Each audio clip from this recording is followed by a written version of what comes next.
민족 고유의 명절인 추석입니다.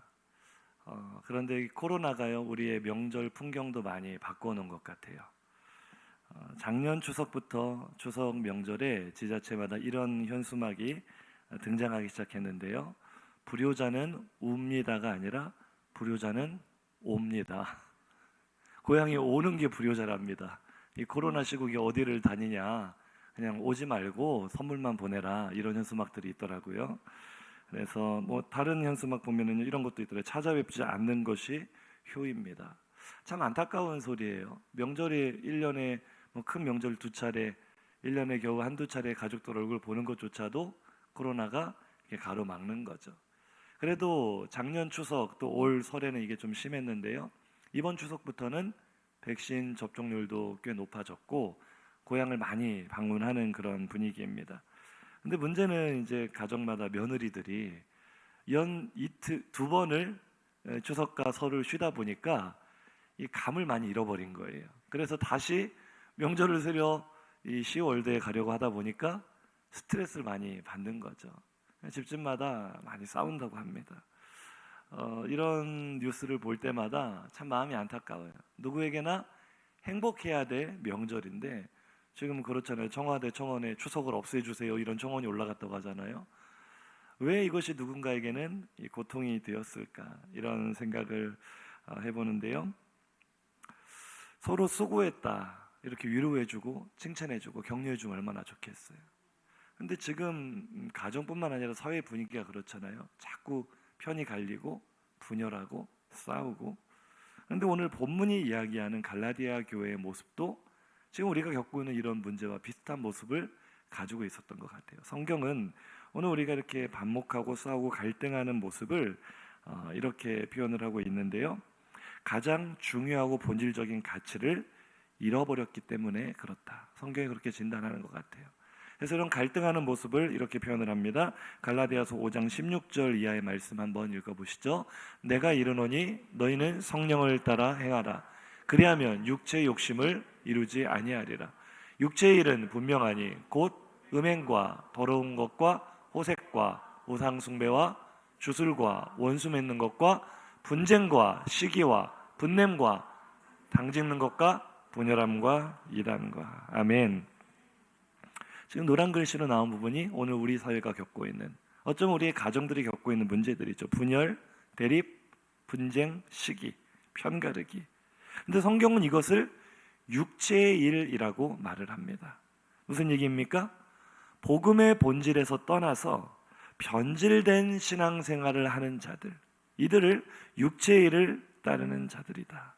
그러니까 육체의 욕심을 따르는 사람들의 자화상이 바로 분쟁이고 시기고 다툼이고 분열이라는 거예요. 우리가 지난주까지 갈라디아서 묵상을 마쳤거든요. 그런데 갈라디아서는 이처럼 성령과 육체를 날카롭게 대립시키고 있습니다. 율법과 복음을 대립시키고 있어요. 그래서 복음이 무엇이냐, 믿음이 무엇이냐, 이것을 복음의 진리가 무엇인가에 관해서 바울이 변증을 하고 있죠. 공교롭게도 오늘 본문이 지난 주일 저녁 예배 본문 마치고 바로 또 연결되는 본문이에요. 근데 지난주까지는 우리가 갈라디아서 묵상을 계속 해왔기 때문에 봤던 것이고, 오늘은 우리 또 모든 세대 공과 커리큘럼에 맞춰서 본문을 정하는데 공교롭게 이게 딱 맞아갔어요. 그래서 하나님께서 갈라디아서를 확실하게 마무리를 하라고 기회를 주시나 보다 오늘 오전부터 저녁까지 갈라디아서를 총 정리를 해보려고 합니다. 저녁 예배에 나오셨던 분들은 2번이나 들었던 이야기일 수 있겠지만 너무나 중요하기 때문에 한 번 더 정리를 하고 넘어가겠습니다.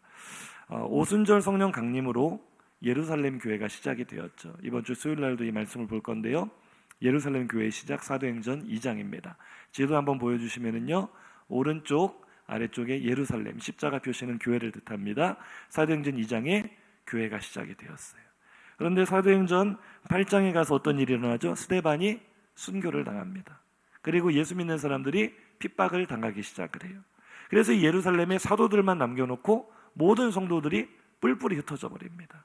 유대 온 지방으로, 사마리아로, 때로는 국경을 넘어 해외까지 흩어지게 되죠. 이것이 이제 흩어진 유대인들 디아스포라입니다. 하나님께서 의도적으로 그들을 흩으신 것은 복음이 땅끝까지 전해지게 하기 위해서. 그래서 사도행전 11장에 가보면은 저 예루살렘에서 위로 쭉 올라가 보시면은 안디옥이라는 지역이 나오죠.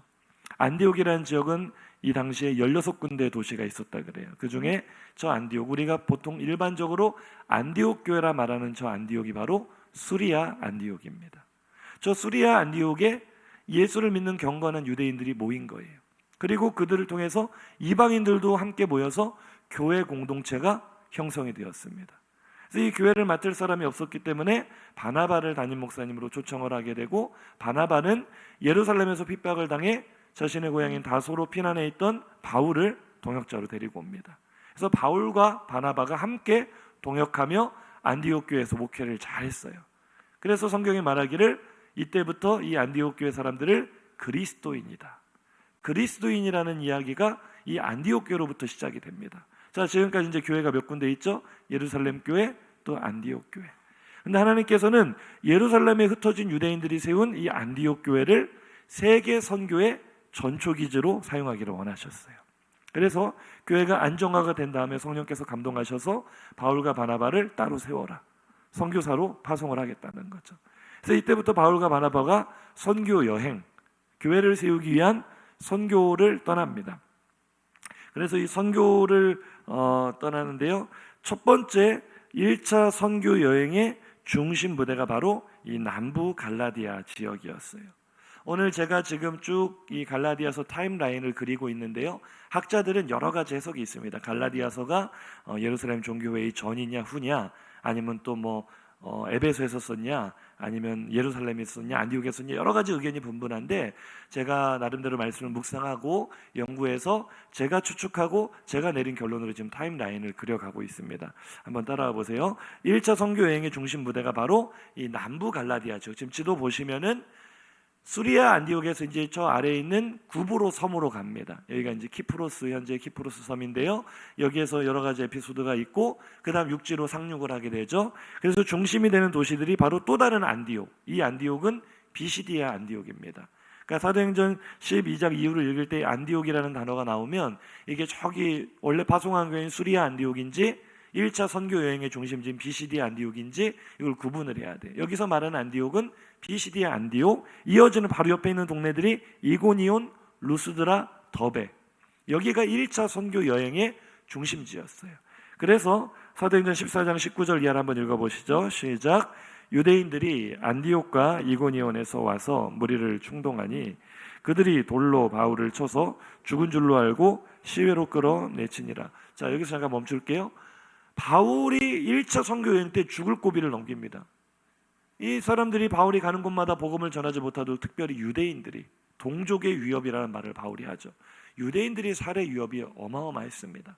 그래서 바울을 돌로 쳐서 완전 죽여놨어요. 그 죽은 줄로 알고 그 시체를 끌어다가 성 밖에 버렸는데, 이제 바울이 또 하나님의 은혜로 기적적으로 살아나죠. 계속 읽어보실까요? 제자들이 둘러섰을 때 바울이 일어나 그 성에 들어갔다가 이튿날 바나바와 함께 더베로 갔어. 죽은 줄로 알았던 바울이 성령의 은혜와 기적적으로 일어나서 그 몸도 성치 않을 텐데 다음날 바나바와 함께 옆 동네인 더베로 들어갑니다. 그리고 계속 이어지는 거예요. 시작.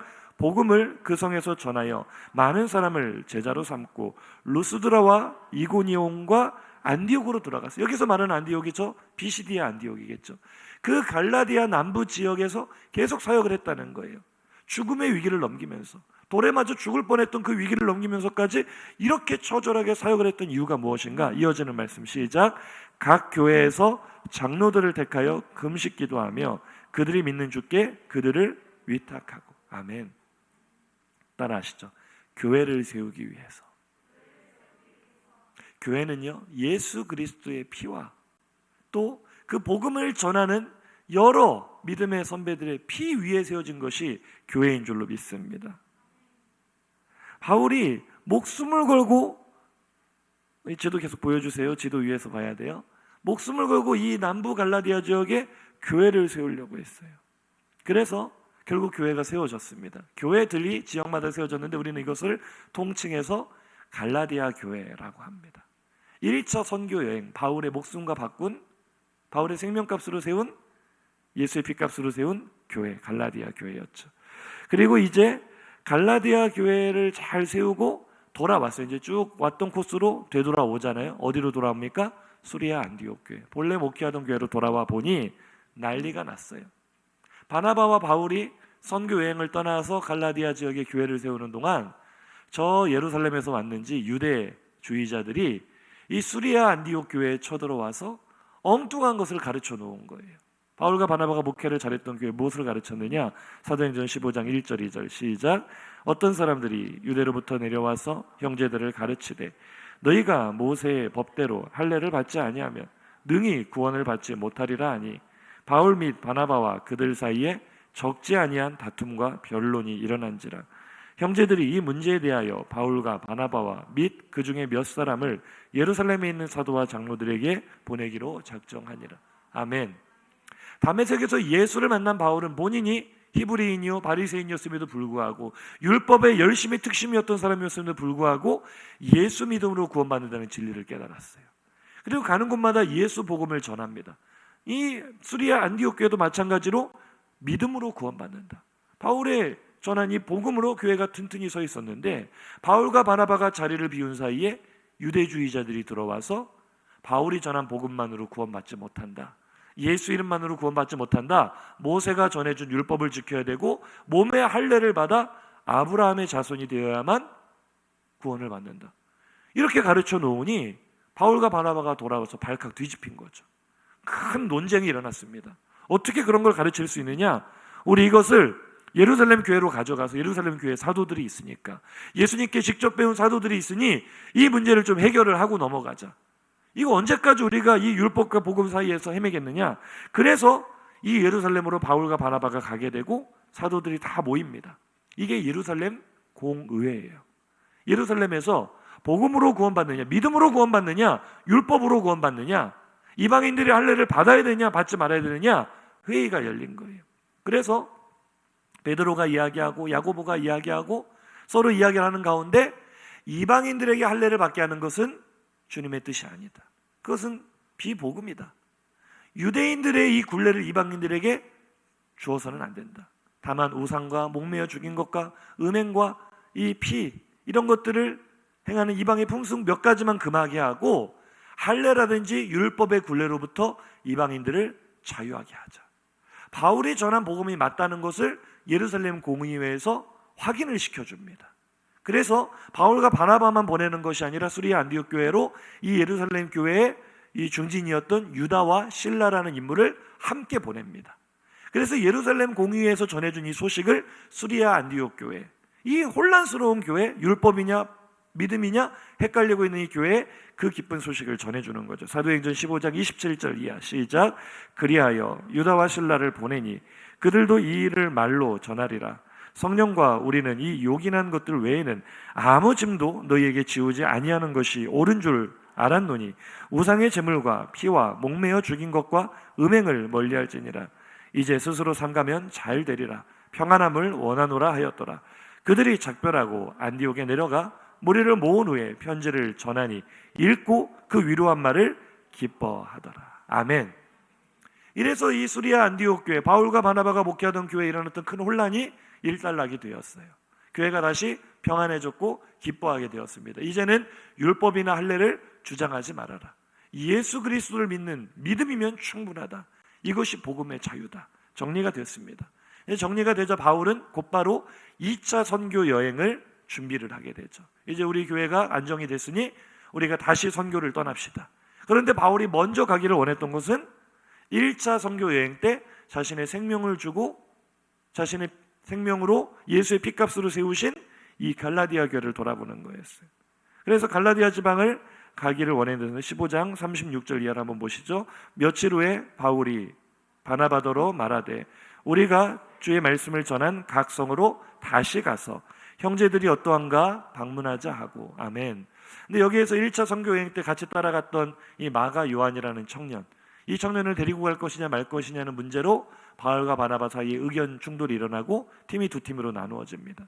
그래서 바나바는 1차 때와 동일하게 구브로 섬으로 가고 바울은 육로로 위쪽으로 해서 저 지도대로 1차 때 방문했던 갈라디아 지역을 다시 지나가게 되죠. 계속 읽어볼까요? 바울은 신라를 택한 후에 형제들에게 주의 은혜를 부탁함을 받고 떠나 수리아와 길리기아로 다니며 교회들을 견고하게 하니라. 이 수리아와 길리기아가 남부 갈라디아로 연결되는 그쪽 지방입니다. 갈라디아를 향해 갔다는 얘기예요. 계속 이어볼까요? 바울이 더베와 루스드라에도 이름해 1차에 우리가 방문했던 도시들 이름 이제 익숙하시죠? 더베, 루스드라 다시 방문을 한 거예요. 계속이요. 여러 성으로 다녀갈 때 예루살렘에 있는 사도와 장로들이 작정한 규례를 그들에게 주어 지키게 하니 이에 여러 교회가 믿음이 더 굳건해지고 수가 날마다 늘어가니라. 아멘. 보세요.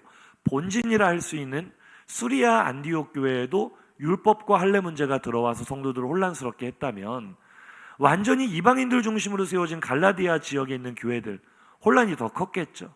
이때 바울이 예루살렘 공의회에서 공인된 이 사실을 기쁜 소식을 들고 거기를 다시 방문을 한 거예요.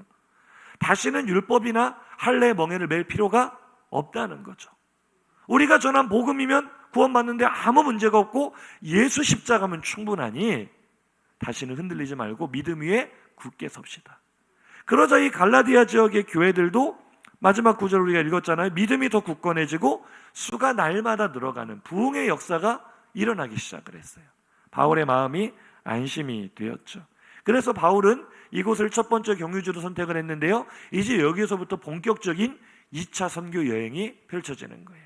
그래서 우리가 빌립보서 봤을 때 봤던 내용이 여기서 이어지는 겁니다. 바울이 이제 여기에서 소아시아 지역, 지금 보시면 저 노랗게 표시된 갈라디아 지역에서 조금 더 옆으로 가면 저 대륙 끝부분이 소아시아 지역, 지금의 터키 지역입니다. 이곳에 바울이 복음을 전하기를 원했는데 성령께서 자꾸 막으시는 거예요. 바울의 뜻과 계획을 막으십니다. 16장 6절 7절 시작. 성령이 아시아에서 말씀을 전하지 못하게 하시거늘 그들이 부르기아와 갈라디아 땅으로 다녀가 무시아 앞에 이르러 비두니아로 가고자 애쓰되 예수의 영이 허락하지 아니하시는지라. 아멘. 이례적으로 두 번이나 성령이 막으셨다. 예수의 영이 허락하지 않으셨다.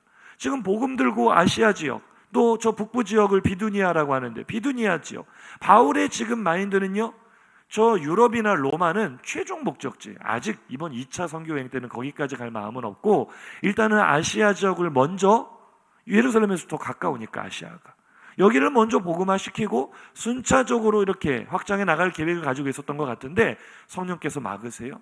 예수의 영이 막으세요.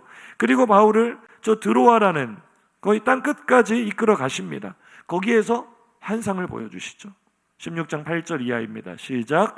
무시아를 지나 드로아로 내려갔는데 밤에 환상이 바울에게 보이니 마게도냐 사람 하나가 서서 그에게 청하여 이르되 마게도냐로 건너와서 우리를 도우라 하거늘. 아멘. 어떤 환상을 봤어요? 드로아라고 하는 환상을 봤어요. 그래서 드로아 환상이라고 제가 말씀을 드렸죠. 어떤 사람이요? 마게도냐 사람. 마게도냐는 지금의 그리스죠. 유럽 사람이 꿈에 나타나, 환상 중에 나타나 이리로 건너와서 우리를 도와줘라. 바울에게 있어서는 전혀 계획하지 않은 사건이었습니다. 아시아 지역에 복음을 전해야 되는데 왜 나를 여기로 오라고 하는가? 근데 이 환상을 보고 바울이 깨달았어요. 계속 이어서 읽어보시죠. 바울이 그 환상을 보았을 때 우리가 곧 마게도냐로 떠나기를 힘쓰니 이는 하나님이 저 사람들에게 복음을 전하라고 우리를 부르신 줄로 인정함이로라. 아멘.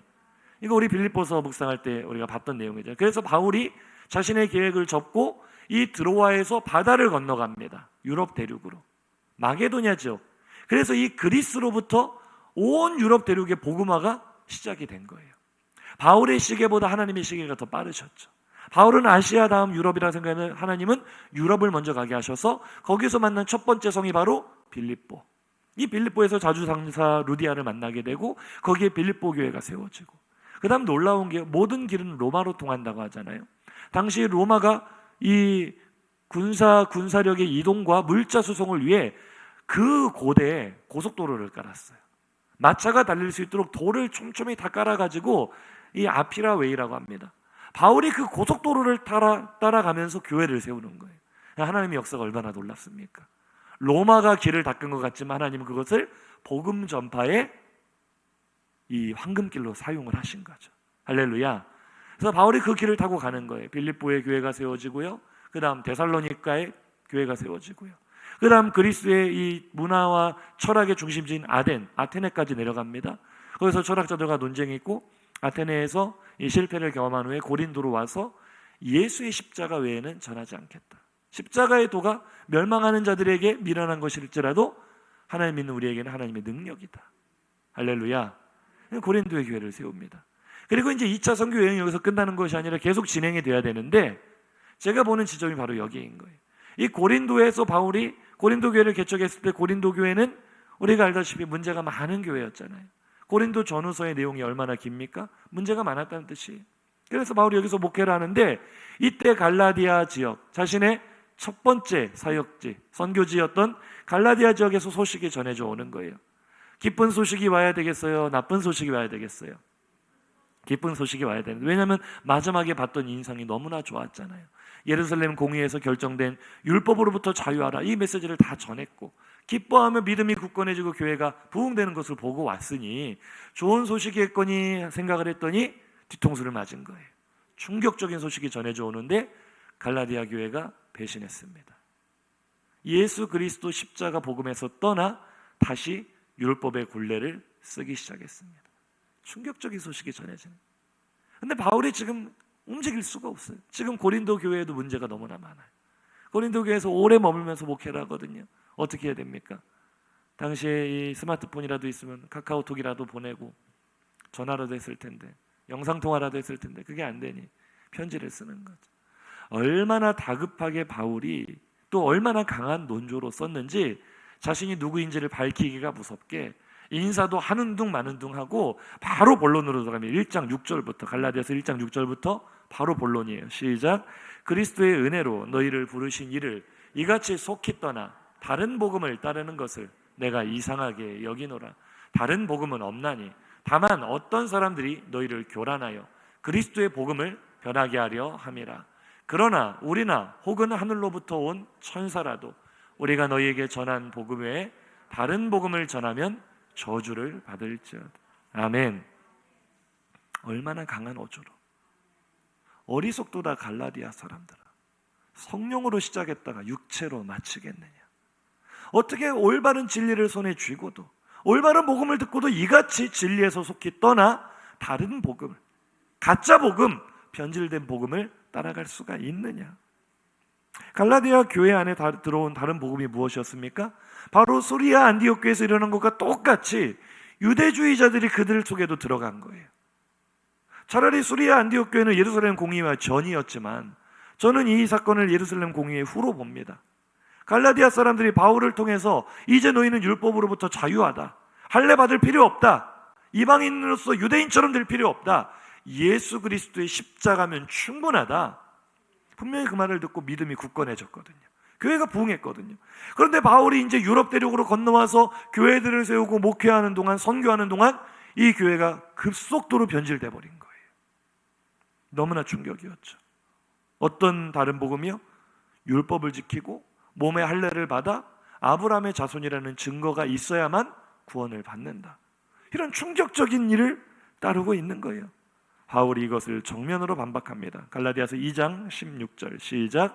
사람이 의롭게 되는 것은 율법의 행위로 말미암음이 아니요 오직 예수 그리스도를 믿음으로 말미암는 줄 알므로 우리도 그리스도 예수를 믿나니 이는 우리가 율법의 행위로서가 아니고 그리스도를 믿음으로써 의롭다함을 얻으려 함이라. 율법의 행위로서는 의롭다함을 얻을 육체가 없느니라. 아멘. 이 사실을 모르는 성도가 누가 있습니까? 우리 종교개혁의 핵심이라 할 수는 이신칭의, 이신득이 오직 믿음으로 말미암아 의롭다 하심을 얻는다. 우리의 어떤 행위가 아니요, 우리의 선행이 아니요, 오직 구원은 예수 그리스도를 믿음으로만 우리에게 선물로 주어지는 것인 줄로 믿으시기 바랍니다. 할렐루야. 바울도 말했어. 너희가 예수 그리스도를 믿음으로 구원이 말미암는 줄 알지 않느냐. 그런데 그들이 다른 복음을 받아들였다고요.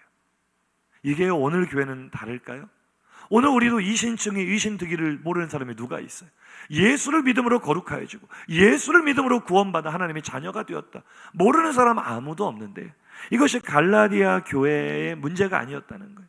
사실 우리가 갈라디아서를 읽을 때 좀 공감이 되지 않는 이유는 오늘날 교회에서 율법을 강조하는 사람이 어디 있습니까?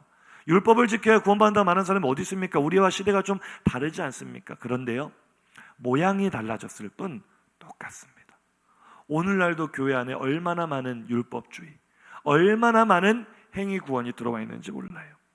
제가 도형을 하나 만들어봐요. 이 도식을 꼭 기억해 주십시오. 가운데가 바른 믿음이라 한다면 우리는 한번 따라 하시죠. 좌로나 우로나 치우치지 맙시다. 좌로나 우로나 치우치는 순간 복음이 변질되는 거예요. 우리가 그런데 당연히 치우치면 안 되죠. 저는 이단적인 사상, 회개파, 구원파 따라가면 안 되죠 생각은 하는데 안 그래요. 우리 안에 얼마나 깊이 뿌리 내리고 있는지 우리가 살펴볼 필요가 있습니다. 특별히 우리나라 사람들은 옛날부터 새벽녘에 맑은 물 떠다 놓고 비나이다 했던 종교심이 투철한 민족이에요. 심청 좀 보세요. 용왕님이 노하셔서 아버지 눈을 뜨게 하려면 또 공양미 300석, 철저하게 행위구원론적인 샤머니즘이 이 나라를 지배하고 있었어요. 그러다 보니 복음이 이 땅에 전해질 때 순수 복음만 우리에게 전해진 것이 아니라 한국적인 토속적인 그 종교적인 무엇이 가미가 되어서 이 복음에 대한 왜곡되는 현상, 우리가 복음을 오해하는 현상이 사실은 한국 교회 안에 너무나 많은 거예요. 목사님들도 사실 이런 부분들을 정확하게 짚어줘야 되는데 모르겠어요. 몰라서 그러는지 아니면 알면서도 목회하는 하나의 방법론을 그러는지 이 회개파 이단 사상이 얼마나 교회 안에 많이 들어왔는가. 회개파가 무엇인지 말씀해 드릴게요. 회개파는 우리에게서 복음의 자유를 빼앗습니다. 쉽게 말해 당신 그렇게 예수 믿으면 지옥 갑니다 라는 말을 수시로 합니다. 아마 지금까지 신앙생활하면서 이런 말을 직접적으로 들으셨거나 아니면 나도 모르게 이런 생각에 사로잡혀 있는 성도님들 꽤 많을 거예요. 교회를 다니는데 수십 년 신앙생활을 하고 직분을 받고 예수를 믿어왔는데 지금도요? 지금 죽어 천국 가십니까? 라고 물어보시면 구원의 확신 잘 없어요. 물론 양면성을 다 봐야 돼요. 구원의 확신만을 자꾸 강요하는 것도 왜곡된 복음이에요. 근데 문제는 기본적으로 예수를 믿어 우리가 누리게 되는 복음의 자유를 다 빼앗기게 하는 게 이 회개파 이단 사상인데 우리 안에 너무나 깊이 들어와 있어요.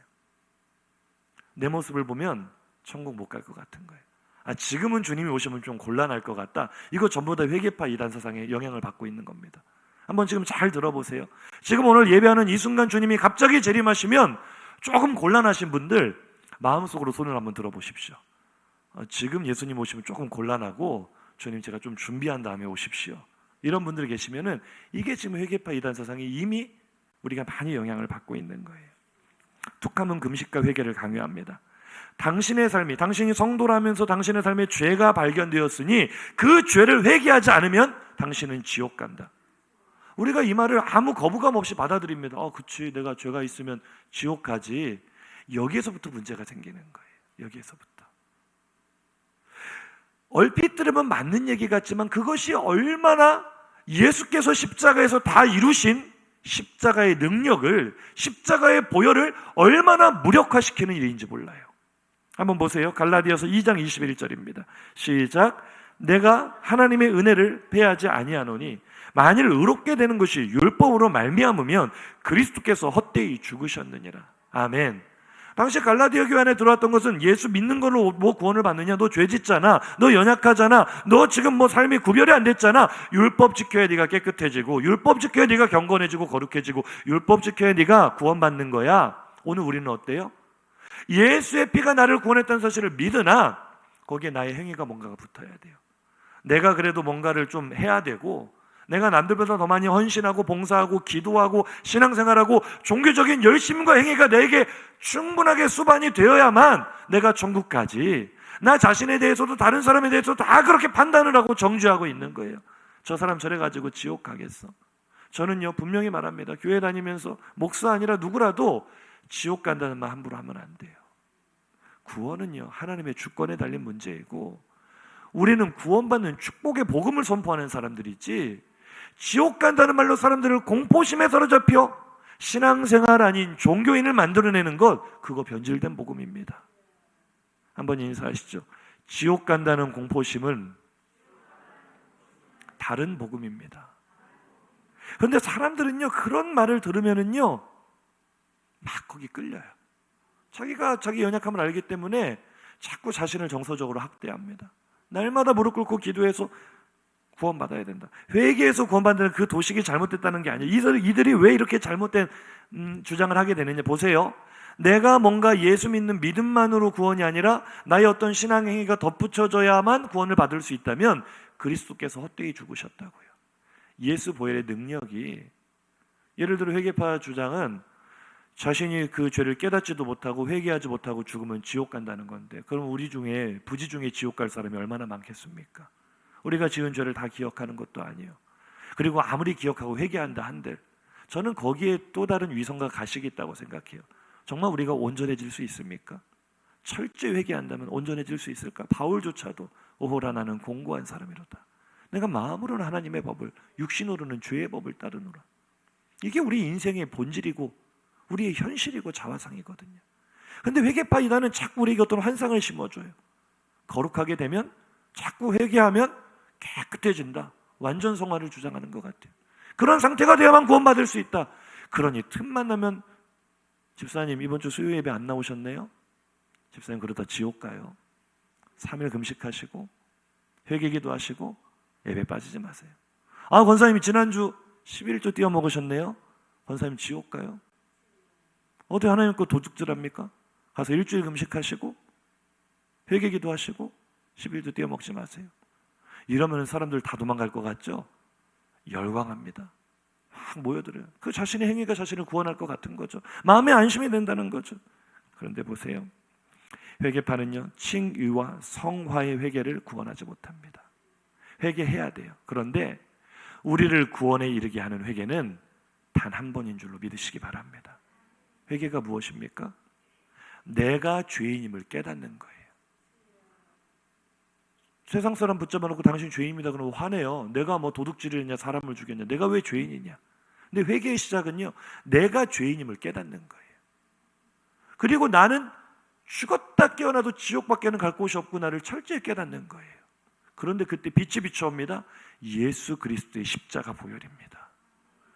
나를 보면 죽었다 깨어나도 지옥밖에는 갈 곳이 없는데 하나님 아들 예수 그리스도가 내 죄를 뒤집어 쓰고 대신 죽었으니 그 피로 나를 씻으시고 덮으시면 나는 천국에 가겠구나. 예수님을 나의 주인으로 영접하는 것을 우리는 회개라고 합니다.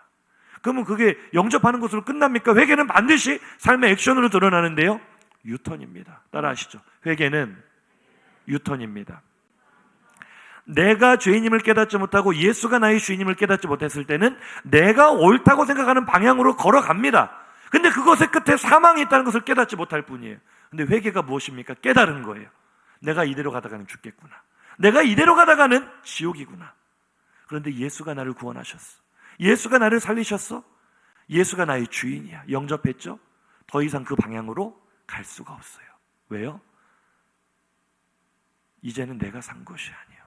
오직 내 안에 그리스도께서 사셨으니 삶의 거대한 물줄기 큰 방향을, 큰 원을 그리면서 유턴하는 거예요. 마음의 육신에 원하는 대로 살아가며 방탕한 삶을 살던 제가 주의 종이 되기로 작정하고 유턴을 했잖아요. 이것이 바로 회개인 줄로 믿으시기 바랍니다. 우리가 예수를 주로 영접한 순간 하나님은요, 내가 죄가 없어서가 아니라, 내가 의로워서가 아니라 아들 예수의 피가 나를 덮고 계시기 때문에, 한자로 오를 의자를 한번 써보세요. 양 아래 나 아자가 들어갑니다. 어린 양의 피가 내 위에 덮어지면 그것이 옳은 것이고 의로운 것이 되는 줄로 믿으시기 바랍니다. 이건 단 한 번, 일생에 단 한 번이에요. 내가 처음 주를 만난 그날, 할렐루야, 그날 성도들의 구원은 확정된 줄로 믿으시기 바랍니다. 나는 죄가 있으나 그럼에도 불구하고 예수가 나를 덮고 있기 때문에, 예수의 보혈은 나를 덮고 있기 때문에 내가 너를 의롭다 하노라. 할렐루야. 이것이 칭의의 회개예요. 할렐루야. 그런데 그러고 나서 우리가 또 죄를 져요, 안 져요? 또 죄를 져요. 회개파는 여기서 오류가 생기는 거예요. 너 예수 영접했다면서, 너 구원 받았다면서 왜 또 죄를 지어? 너 구원 못 받은 거야. 너 지옥 가. 똑바로 살아. 회개해. 늘 숨도 못 쉬게 만들어요. 그런데 보세요, 착각하는 거예요. 회개한 심령도, 예수 영접한 심령도 우리는 육신의 몸에 머무는 동안에 죄를 이길 능력이 없어요. 성령이 내 안에 충만할 때 성령의 능력이 죄를 몰아내고 어둠을 몰아내는 것이지, 나의 인격이나 나의 지식이나 나의 행위나 나의 노력으로는 아무도 죄를 이길 수 없는 줄로 믿으시기 바랍니다. 그래 또다시 죄에 넘어져요. 그럼 내가 죄에 넘어진 순간 구원이 취소됩니까? 하나님의 자녀가 되었다가 또다시 종이 됩니까? 아니라는 거예요. 바울이 다시는 종의 멍에를 매지 마라. 너희는 자녀이므로 아빠 아버지라고, 두려워하는 종의 영이 아니라 양자의 영을 받았으므로 우리가 하나님은 아빠 아버지라고 부르지 않느냐. 이것이 우리가 반복적으로 회개를 해야 되는 이유. 하나님, 내가 구원받았음에도 불구하고 너희가 전에는 어둠이더니 이제는 주 안에서 빛이라. 빛의 자녀들처럼 해라. 빛의 자녀처럼 살지 못하고 또다시 어둠에 속한 모습을 가지고 있으니 이 연약한 자를 불쌍히 여기시고 성령의 은혜로 나를 덮어주사 예수 닮게 하옵소서. 내가 오늘 또다시 도전합니다. 오늘 넘어졌지만 내일 또 도전합니다. 내일 넘어졌지만 모레 또 도전합니다. 수백 번 넘어져도 수천 번 넘어져도 나는 다시 일어나 예수님 닮아가겠습니다. 언제까지? 나의 평생에 주님 앞에 가는 그날까지 나는 주님 닮아 거룩해져 가겠습니다. 이 회개는 지옥 갈까 봐 무서워서 하는 회개가 아니라 하나님의 자녀답게 살고 싶은 몸부림인 거예요. 할렐루야. 그런데 회개파 이단사상은 우리를 자꾸 공포심으로 몰아넣어요. 당신 그래가지고 천국 가겠어요? 당신 그래가지고 지옥밖에 더 가겠어요? 그러니 이 예수님의 이 말씀을 착각하는 거죠. 요한복음 13장 10절 시작. 예수께서 이르시되 이미 목욕한 자는 발밖에 씻을 필요가 없느니라. 온몸이 깨끗하니라. 너희가 깨끗하나 다는 아니니라. 아멘. 예수님이 베드로와 제자들의 발을 씻기시려고 하니까 베드로가 거부하죠. 어떻게 주님이 내 발을 씻기십니까? 절대 안 됩니다. 주님이 말씀하십니다. 내가 너를 씻어주지 않으면 네가 나와 상관이 없다. 그래서 베드로가 태세 변환이 빨라요. 주님, 그러면 발만 씻어주지 마시고 머리도 손도 다 씻어주세요. 그때 주님이 이 말씀을 하십니다. 말씀 다시 띄우세요. 이미 목욕한 자는 이미 깨끗하다. 이미 깨끗하니 다시 목욕할 필요가 없고 돌아다니면서 발만 더러워졌으니 발만 씻으면 된다. 이 말이 뭐겠어요? 이미 깨끗해진 자, 이미 예수 영접하고 하나님의 자녀가 된 자는 구원을 받지 못할까 노심초사하며 회개하는 것이 아니라 우리의 일상의 행위 중에 더러워진 발을 씻듯이 우리 일상의 회개를 통해 거룩하여지면 되는 것이다. 할렐루야. 근데 이거를 뒤집어서 회개파가 하는 주장이 뭐예요? 매일매일 목욕시켜달라는 거예요. 매일매일 나는 구원받아야 하는, 매일매일 날마다 그렇게 구원을 의심하며 불안하면서. 그러니 회개파 이단사상에 들어온 사람들은요, 예수 믿는 것이 기쁨이 아니라 늘 불안하고 초조하고 두려워요. 내가 구원받지 못할까? 나 이대로 죽으면 천국 가지 못할까? 구원의 확신이 약하거나 아예 없어요. 왜요? 내 모습을 보면 어디 구원받을 자격이 있습니까? 그게 바로 율법이고 행위라는 거예요. 구원받을 만한 자격을 갖추라고요. 거룩하게 살려는 노력을 하라고요. 성령께서 내 안에 임재하셔서 나를 붙들어 주셔야 거룩하게 살아지지. 그게 내 의지대로 됩니까? 목사라고 깨끗하게만 살아집니까? 안 돼요. 우리는 죽었다 깨어나도 죄인이라고요. 발만 씻으면 된다고요. 할렐루야. 이거를 모르니 이 회개파 이단은요, 지금도 엄청나게 많아요. 한국교회 안에 지대한 영향을 끼치고 있고요. 큰 내용교회 TV만 틀면 나와서 아이러니하게도 십자가를 그렇게 부르짖는데, 참 놀라운 거는 회개파 이단 사상은요, 늘 십자가의 죽음에만 머물러 있어요. 십자가가 잘못됐다는 것이 아니라 복음은요, 십자가의 죽음을 넘어 부활의 영광을 바라보게 하는 것입니다. 예수 십자가의 죽음 앞에 가슴을 치며 감정적으로 목 놓아 울며 자신을 정서적으로 학대하는 것이 하나님이 원하시는 바가 아니라고요. 하나님은 우리가 죽어서 천국에 가는 것도 물론 중요하지만 오늘 이 땅에 살아서 하나님의 나라를 누리기를 원하십니다. 오늘 내가 복음의 자유를 누리기를 원하십니다. 죽었다 깨어나도 천국 갈 수 없는 내가 예수 십자가의 보혈로 구원을 받고 이제 나는 지금 죽어도 예수의 은혜로 하나님 나라에 들어가게 되었으니 내가 초막에 머물든 궁궐에 머물든 그 어디나 하나님의 나라라고요. 이 기쁨의 정서가 충만한 것이 바른 복음이요, 바른 믿음인 줄로 믿으시기 바랍니다. 근데 회개파 이단 교회 방송 보세요. 날마다 눈물바다요, 찬송만 했다면 장송곡이요, 예배만 드렸다면 장례식이요. 늘 죽으라고. 그만큼 죽었으면 이제는 살아야죠.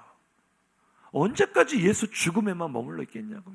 제가 이 부분을 강하게 이야기하는 이유는 지금 우리 교회 안에도, 한국교회 전체 안에도 이런 사상이 얼마나 많은지 몰라 오늘 잘 점검하셔야 돼요. 나는 회개파 이단 상황에 빠져 있지 않는가? 이게 행위 구원이에요. 십자가의 죽음을 넘어 부활의 영광을 바라보시기를 주님의 이름으로 축복합니다. 그게 갈라디아서가 권면하는 바예요. 5장 1절 시작. 그리스도께서 우리를 자유롭게 하려고 자유를 주셨으니 그러므로 굳건하게 서서 다시는 종의 멍에를 매지 말라. 아멘. 회개파 이단처럼 구원받지 못할까 두려워하는 것은 종의 영을 가진 사람들이요, 너희는 다시는 종이 아니요 하나님의 양자로 입양된 아들의 영을 받았으니 우리가 아빠 아버지라고 하나님을 부른다고요. 종의 멍에를 매지 말고 자유를 누려라. 그렇게 사시기를 주님의 이름으로 축복합니다. 이 그림을 잘 보시면은요, 회개파 이단 세상도 문제지만 이 회개파와 정반대에 또 반대쪽으로 치우치면 이게 구원파가 돼요. 무슨 얘기입니까?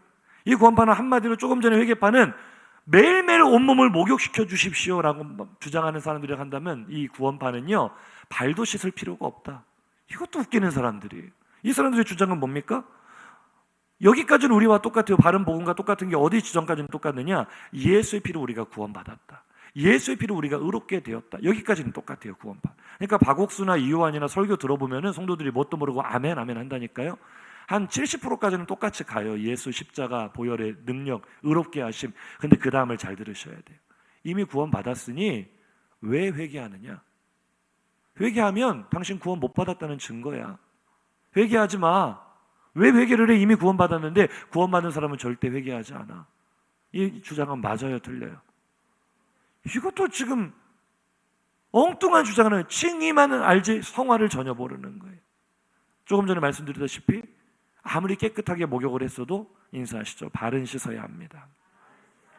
그래서 바울은요, 갈라디아에서 회개파의 이단 사상, 율법주의자들만 비판한 것이 아니라 이 구원파 이단에 대해서 이미 경계합니다. 5장 13절 시작.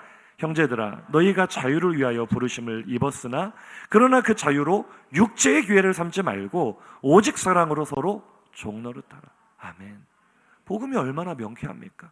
복음의 자유가 너희들 마음대로 구원파처럼 무슨 죄를 지어도 상관없고 내 마음대로 살아도 상관없다는 육체의 계로 삼는다면 그것은 복음을 오해한 것이다.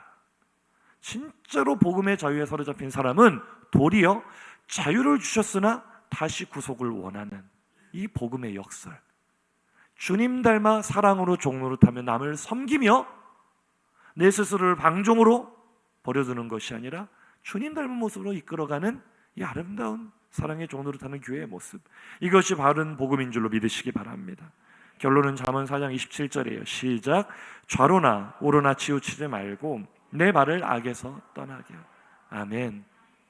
이 내용이 너무나 중요한 내용인데 우리가 정말 많이 간과하고 있고 내 신앙이 지금 어디에 뿌리를 두고 있는지를 찾지 못할 때가 많아요. 우리는 예수의 십자가 보혈로 구원받았습니다. 그러나 우리는 여전히 발을 씻어야 합니다. 자꾸 더러워지죠. 자꾸 성령을 떠나죠. 주님의 자녀답게 살겠다고 좌로나 우로나 치우치지 마시기를 주님의 이름으로 축복합니다. 그런데 갈라디아 교회가 가지고 있던 문제의 핵심은요, 이 양극단에 있는 구원파와 회개파의 양상이 이 교회 안에 동시에 드러나고 있는 이 말도 안 되는 모순이 벌어지고 있었던 거예요. 할례와 율법을 그토록 강조했다면 이 복음의 진리에서는 멀어졌을지라도 최소한 그들의 삶이 도덕적이고 윤리적이고 금욕적이었어야 돼요. 왜냐하면 율법은 그런 거거든요. 우리의 욕망을 철저하게 제어시키는 것이 율법주의이기 때문에 그들이 회개파 이단 세상에만 빠져 있었다면 구원파의 모습은 안 나타나야 맞는 건데 그들은요, 둘 다 나타났어요. 이게 문제가 심각한 겁니다. 한번 보실까요? 15절 16절 5장 15절 16절 시작. 만일 서로 물고 먹으면 피차 멸망할까 조심하라. 내가 이르노니 너희는 성령을 따라 행하라. 그리하면 육체의 욕심을 이루지 아니하리. 아멘. 어떻게 율법의 정신은 약자를 배려하고 섬기는 것인데 서로 물고 먹는 이런 분열과 갈등이 생겨날 수 있었을까? 아이러니하죠. 그 다음, 율법이라는 것은 육체의 욕심을 철저하게 억누르는 것인데 어떻게 그들에게는 육체의 욕심을 이루려는 이런 사상이 일어났을까? 그런데 이게 갈라디아의 교회의 모습뿐만 아니라 오늘 우리 교회의 모습이요, 한국 교회의 모습이요, 이 땅에 존재하는 교회들의 모습, 바로 종교라는 이름으로 포장된 위선이 교회의 가장 큰 독소로 자리를 잡고 있는 거죠. 종교적 위선. 한번 따라하시죠. 영적 위선. 늘 사랑을 말하는 교회가 사실은 사랑에서 가장 멀고, 늘 섬김을 말하는 교회가 사실은 섬김에서 가장 멀고, 집단 이기주의를 형성해서 세상을 위하여 빛과 소금이 되어야 될 교회가 세상으로부터 지탄의 대상이 되어 있는 지금의 우리들의 모습, 갈라디아 교회의 모습과 다르다고 할 수 있습니까? 우리는 구원받았네라고 말을 하면서 그 구원을 나누지도 못하고 그 하나님의 나라를 나조차 누리지 못하는 교회의 모습. 지난주에 제가 울산 동구 이 종합사회복지센터 방문을 했어요. 우리 성도들이 이 어려운 이웃들을 돕기 위해 헌금한 구제 헌금 중에 이 취약계층 명절 지원 사업에 우리가 후원 100만 원 하기로 해서 그 성금을 전달하려고 갔습니다. 사진 한번 보여주시죠. 예쁘게 잘 나왔습니까? 이 사진을 찍으러 갔다 왔는데요. 중요한 것은 제 얼굴이 아니라 저 뒤에 있는 프랭카드입니다. 확대를 한번 해주시죠. 자, 뭐가 보이십니까? 오가 아니에요, 오가.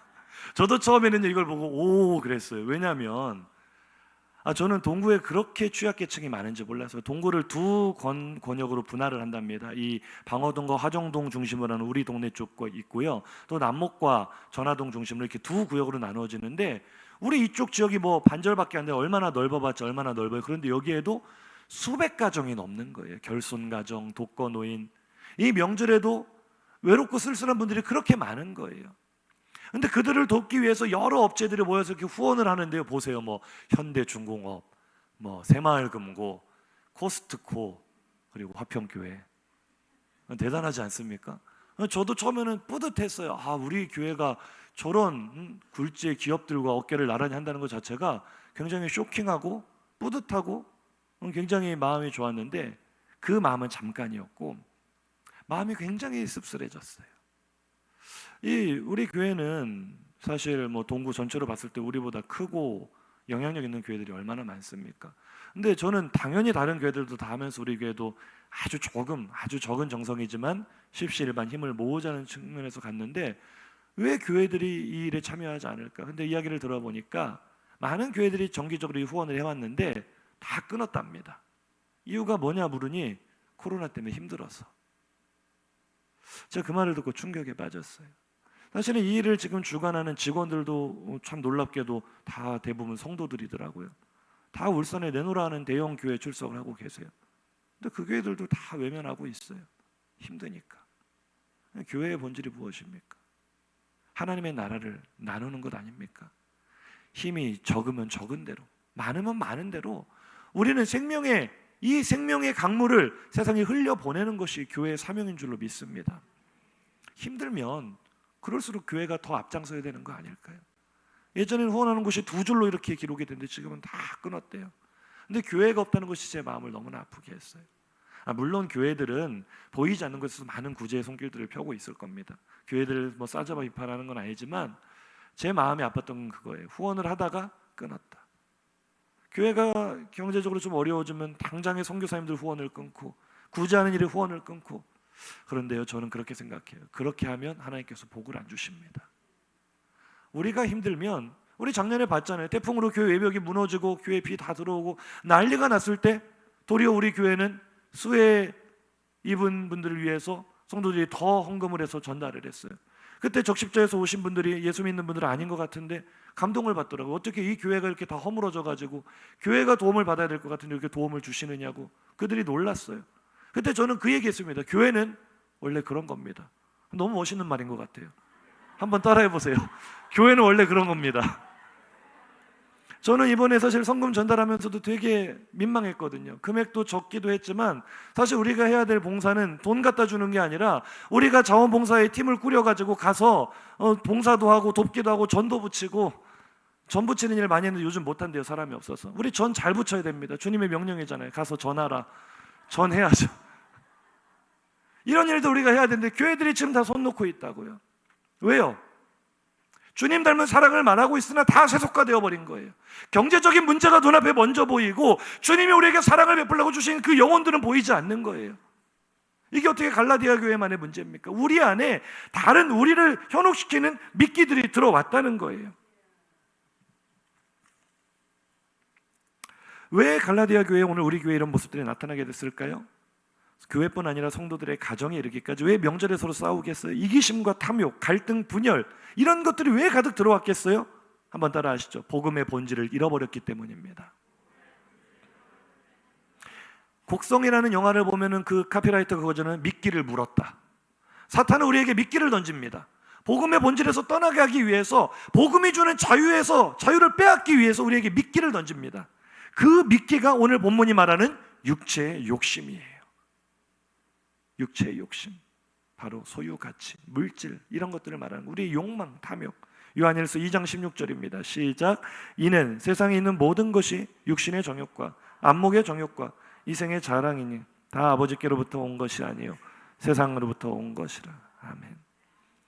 우리가 예수 믿는다면서 여전히 우리 안에 육신의 정욕 많지 않습니까?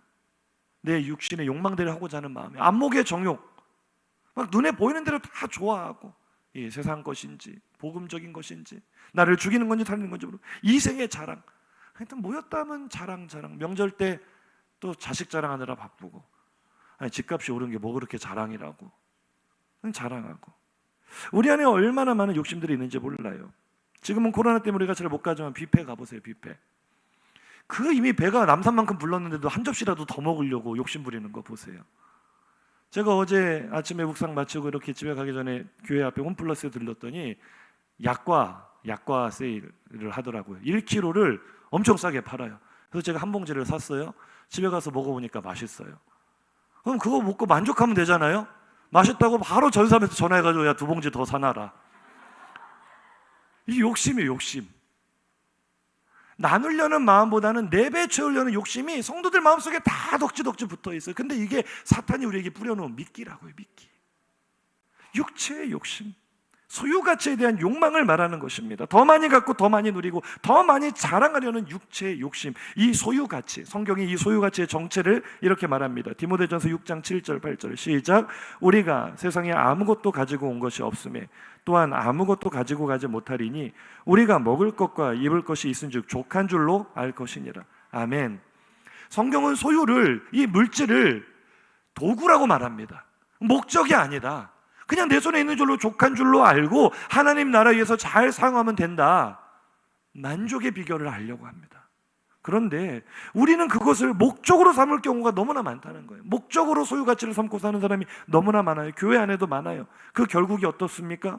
디모데전서 6장 9절 시작. 부하려 하는 자들은 시험과 올무와 여러 가지 어리석고 해로운 욕심에 떨어지나니 곧 사람으로 파멸과 멸망에 빠지게 하는 것이라. 아멘. 오늘 본문 17절 한번 띄워주시겠어요? 오늘 본문, 이 소유가치를 목적으로 사는 사람은 결국 파멸에 빠진다고 하는데 17절입니다. 시작. 육체의 소욕은 성령을 거스르고 성령은 육체를 거스르나니 이 둘이 서로 대적함으로 너희가 원하는 것을 하지 못하게 하려 함이니라. 아멘. 논란이 많은 구절이지만 간단하게 설명하겠습니다. 육체의 소욕은 우리 눈에 보이는 소유가치를 말합니다. 근데 전에 성경에 성령의 소유기라고 번역했던 성령이 원하시는 것은 무엇입니까? 너는 더 이상 종이 아니라 하나님의 아들이다. 하나님의 딸이다. 복음의 자유를 누리며 살아라. 우리의 존재 가치인 줄로 믿습니다. 성경은 자꾸 우리의 변화된 존재를 바라보게 해요. 성경은 자꾸만 우리의 변화된 신분을 바라보게 해요. 그래서 그 복음의 자유를 누리며 나도 행복하지만 다른 사람도 행복하게 만들어주기를 원합니다. 근데 사탄은 그것을 빼앗기 위해 소유가치라는 미끼를 뿌려놨어요. 이거 봐라 아름답지? 이거 봐라 맛있지? 이거 봐라 너무 좋지? 이거 너 다 가져. 그 욕심에 이끌리게 합니다. 파멸로 우리를 이끌어갑니다. 나는 어떻습니까? 오늘 하나님이 복음으로 내게 이루어주신 복음의 자유를 누리고 계십니까? 나의 하나님의 아들 되고 딸 된 존재 가치를 누리고 계십니까? 아니면 세상 사람과 똑같은 기준으로 더 많이 가지려고, 더 많이 누리려고 소유가치에 목을 메고 있습니까? 말씀을 마무리하면서 제가 책 한 권 내용을 설명하려고 하는데요. 티모시 페리스라는 사람이 있습니다. 1977년 미국에서 미숙아로 태어났어요. 생존 가능성이 10%밖에 안 된다고 했는데 살아남았습니다. 그때부터 기적의 사나이였어요. 학업 성적이 별로 좋지 않았어요. 평균보다 40%나 밑에 있었습니다. 근데 기적적으로 미국의 최고 명문 프린스턴 대학교에 합격을 합니다. 기적의 사나이입니다. 이 사람이 후에 실리콘밸리의 슈퍼맨이라 불렸는데요. 항상 최소한의 시간과 노력을 들여 최대한의 결과를 내는 이런 일들을 해왔어요. 그래서 2001년 벤처기업에 처음 입사했을 때 이 사람이 하루 14시간씩 일을 했답니다. 그런데 연봉은 최저 연봉을 받았대요. 근데 그 사람이 이것을 바꾸기 시작한 거예요. 획기적으로 관리하는 비효율적인 일을 효율적으로 바꾸는 일을 통해서 이제는 어떻게 되었느냐? 일주일에 딱 4시간 일을 한답니다. 하루 4시간도 적은데 일주일에 4시간 일을 하는데 받아가는 월급은 한 달에 4만 달러, 약 5천만 원 정도를 받아가요. 5천만 원에 눈이 커지고 있어요. 지금 중요한 거 그게 아니에요. 4시간 일하고 5천만 원 벌어가는 비법. 이걸로 책을 썼어요. 책 제목이 바로 4시간. 미국의 아마존과 뉴욕타임즈, 월스트리트 저널이 선정한 최고의 베스트셀러가 되었고 지금 35개국에 번역이 되었습니다. 이 사람이 이 책에서 한 재미있는 이야기를 기록해 놨는데 제가 그 이야기를 소개를 해드리려고 그래요. 한 미국인 사업가가 휴가를 받아서 멕시코 해안으로 휴가를 갔어요. 가보니 참 바다도 예쁘고 낚싯배들도 떠 있고 한데 한 멕시코 어부가 이 작은 낚싯배에 몸을 누이고 한가롭게 여유롭게 쉬고 있는 모습을 봤어요. 이 배 안을 이렇게 들여다보니까 물고기 몇 마리를 잡은 게 보이는 거예요. 이야기를 합니다. 이만큼 잡는데 얼마나 걸렸습니까? 어부가 대답합니다. 별로 안 걸렸어요. 그런데 왜 더 많이 잡지 않고 쉬고 있습니까? 그러자 또 대답합니다. 이 정도면 우리 가족이 생활하는데 충분합니다. 그럼 남는 시간에는 무엇을 하십니까? 그러자 이 어부가 대답하는 거예요. 남는 시간에는요, 늦게까지 실컷 자고 물고기도 잡고 아이들과 놀아주고 아내와 시간을 보내고 저녁에는 마을로 나가서 친구들과 어울려서 기타를 치며 놉니다. 그러자 이 미국인 사업가가 굉장히 한심한 표정으로 이 사람을 조롱하듯 바라보며 이렇게 말했습니다. 나는 하버드 MBA 출신입니다. 제가 당신을 도울 수 있을 것 같습니다. 제 말을 잘 들으세요. 일단 고기 잡는 시간을 늘리세요.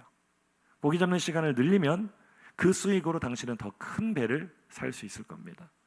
그러면 그 큰 배에서 고기를 더 많이 잡으세요. 그런 식으로 수익을 늘려가면 더 큰 배들을 여러 척을 사게 되고 마침내 당신은 거대한 선단을 갖추게 될 겁니다. 그 정도 되면 당신은 더 이상 중간업자에게 잡은 물고기를 넘기지 않고 직접 가공 공장과 계약을 맺을 수 있습니다. 수익이 더 많아지겠죠?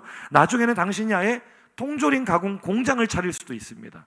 그러면 당신은 어획과 가공과 판매를 독점하게 될 것입니다. 그때쯤이면 이 작은 멕시코를 벗어나 뉴욕으로 회사를 옮겨야 될 겁니다. 그래서 어부가 눈만 꿈뻑꿈뻑거리다가 물어봅니다. 그렇게 되는 데까지 시간이 얼마나 걸릴까요? 그래서 이 사람이요, 한 15년에서 20년 정도 걸리겠죠. 어부가 또 묻습니다. 그 다음에는요, 이제 미국인 사업가가 신이 났어요. 이제부터가 중요합니다. 이제부터가 제일 중요한 대목이에요. 그 다음에는요, 최고로 멋진 부분인데요, 적절한 시기에 회사를 상장시키는 겁니다. 그리고 회사의 주식을 사람들에게 공개하세요. 그럼 당신은 순식간에 백만장자가 될 겁니다. 수백만 달러를 쉽게 벌어들일 겁니다. 어부의 눈이 보름달만큼 커졌습니다. 수백만 달러나 벌 수 있습니까? 대단하네요. 정말 멋진 일이네요. 그 다음에는요, 그래서 미국인 사업가가 그럼 은퇴를 하겠죠? 또 묻습니다. 그 다음에는요, 이제 은퇴를 했으니까 당신은 이런 해안가로 이사를 와서 늦게까지 실컷 자고 물고기도 잡고 아이들과 놀아주고 아내와 시간을 보내고 저녁에는 마을로 나가서 친구들과 어울려 놀며 기타를 칠 겁니다. 뭔가 좀 이상하지 않으십니까? 이미 그 사람이 누리고 있는 것들 아닙니까? 우리가 지금 무엇에 속고 있는가? 본질을 놓치고 무엇에 우리의 마음이 뺏겨 있는가? 하나님은 오늘 내가 행복하기를 원하시는 줄로 믿으시기 바랍니다. 한번 인사하실까요? 오늘 행복을 누리며 살고 계십니까? 육체의 욕심이라 말하는 소유가치의 마음을 빼앗긴 사람들은 그 행복을 누리지 못해요. 내가 누구인가? 내가 오늘 성령을 따라 살고 있는가? 5장 16절 보고 마칩니다. 시작. 내가 이르노니 너희는 성령을 따라 행하라. 그리하면 육체의 욕심을 이루지 아니하리라. 아멘. 행하라라고 번역된 헬라어 페리파테오가 걸어가다는 뜻이에요. 걸어가다. 우리가 육체의 소욕이 아니라 내가 하나님의 아들 된 우리의 존재 가치를 누리며 좌로나 우로나 치우치지 말고 율법의 멍에에도 매이지 말고 육체의 욕심, 소유가치에 매이지도 말고 성령을 따라 주님과 함께 걸어갈 때 거기에 참된 행복이 있는 줄로 믿습니다. 주님이 오늘 우리에게 참된 행복의 길을 열어주셨음에도 불구하고 내가 그것을 누리고 있지 못하다면 내가 십자가 복음을 버렸기 때문입니다. 왜 버렸습니까? 우리의 눈에 우리를 현혹시키는 많은 미끼들이 있었기 때문이죠. 소유가치에 빼앗겼던 우리의 마음을 다시 가지고 와서 성령을 따라 행하기를 다짐하는, 그래서 이번 명절이 서로 반목하고 갈등하는 명절이 아니라 가장 화목하고 서로 섬겨주고 사랑으로 종노릇하는 명절 되시기를 주님의 이름으로 축복합니다. 우리 결단의 찬양으로 나아갑니다. 우리 가사를 생각하면서 들은 말씀 생각하면서 함께 찬양하겠습니다. 한번 인사하시죠. 성령을 따라 행합시다. 잃어버린 본질을 찾읍시다. 잃어버린 십자가를 붙듭시다. 우리 가사의 내용을 묵상하시면서 들은 말씀 기억하면서 함께 찬양합니다.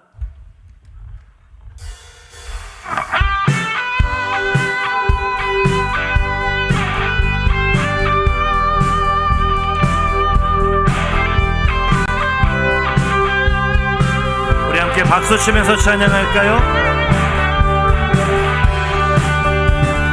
거친 이 세상에서 뒤틀린 가치 속에 복음의 의미를 찾아간다.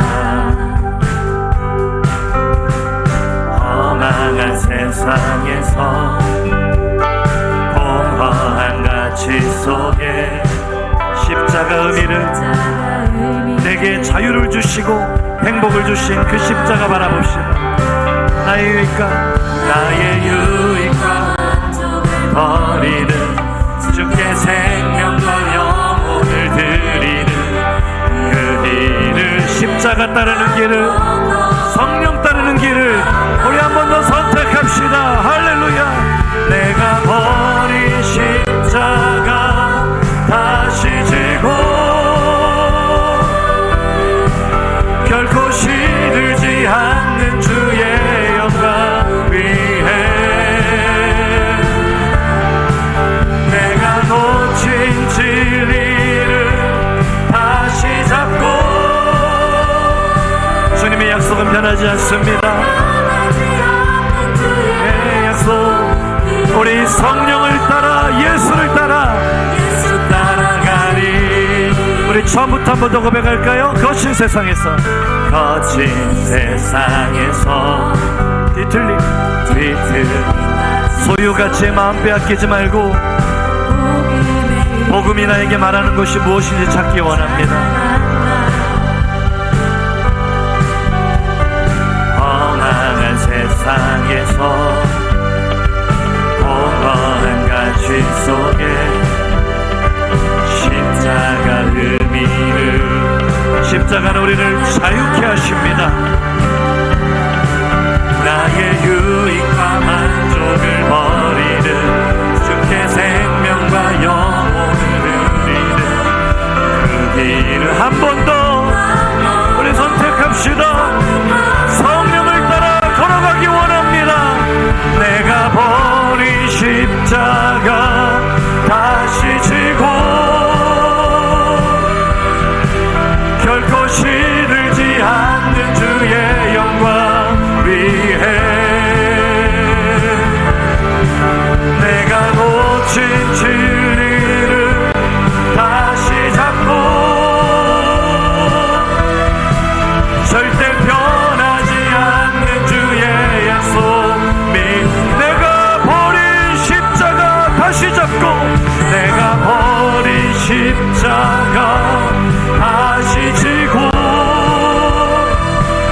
하나님 주의 영광 위한 육체의 소욕에 사로잡히지 않고 성령을 따라 행하기를 원합니다. 내가 놓친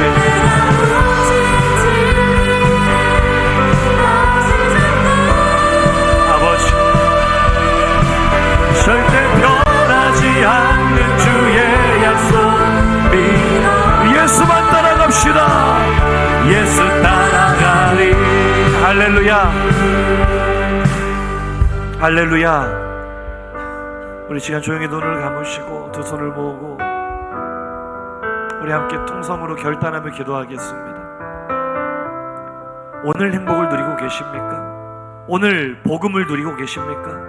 하나님의 아들로 딸로 변화된 우리의 존재 가치를 누리고 계십니까? 누리고 있지 못하다면 갈라디아 교회처럼 율법의 멍에에 잡혀 있거나 아니면 어떤 사람들처럼 이 자유 아닌 방종에 붙잡혀 육신으로 남용하고 있거나 우리가 왜 그런 삶이 되어버렸습니까? 왜 소유가치에 우리가 집착하게 되었습니까? 복음의 가치를 잃어버렸기 때문은 아닙니까? 오늘 내가 행복하기를 원하시는 하나님의 그 마음을 떠나서 더 많이 소유하면 행복할 것이라 생각하고 더 많은 것들을 갖고자 발버둥 치는 인생을 살며 행복을 잃어버리진 않았습니까? 하나님 오늘 우리가 행복을 누리기를 원하십니다. 그리고 그 행복을 나누기를 원하십니다. 이 시간 기도할 때 하나님 더 이상 소유가치에 얽매이지 않게 하여 주옵소서. 육체의 소욕을 이루는 일에 나의 인생을 허비하지 않게 하여 주옵소서. 성령을 따라 행하며 예수 따라가며 하나님의 나라를 꿈꾸며 오늘 나에게 주신 복음의 자유를 누리며 행복을 누리고 나누는 우리 화평교회 성도가 되게 하여 주옵소서. 주여 몸으로 짓고 통성으로 기도합니다. 주여